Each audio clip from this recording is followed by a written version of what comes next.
United Urdu news में आप तमाम का खैर मकदम है।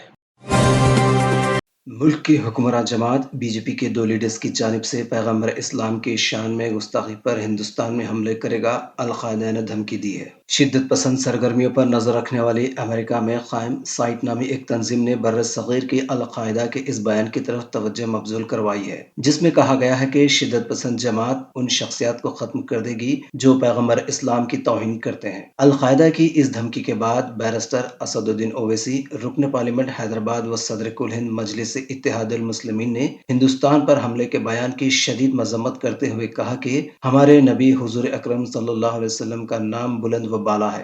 इसके दिफा के लिए अल-कायदा जैसे दहशतगर्दों की जरूरत नहीं है। अल्लाह सुब्हानहू तआला हमारे मुल्क को इन कवाइद से महफूज रखे जो फसाद फैलाते हैं और इस्लाम का नाम बदनाम करते हैं। सदर मजलिस ने उर्दू में अपने ट्विटर पैगाम में लिखा है कि हिंदुत्ववादियों को भी मालूम होना चाहिए कि इस्लाम दहशतगर्दी को मुस्तरद करता है।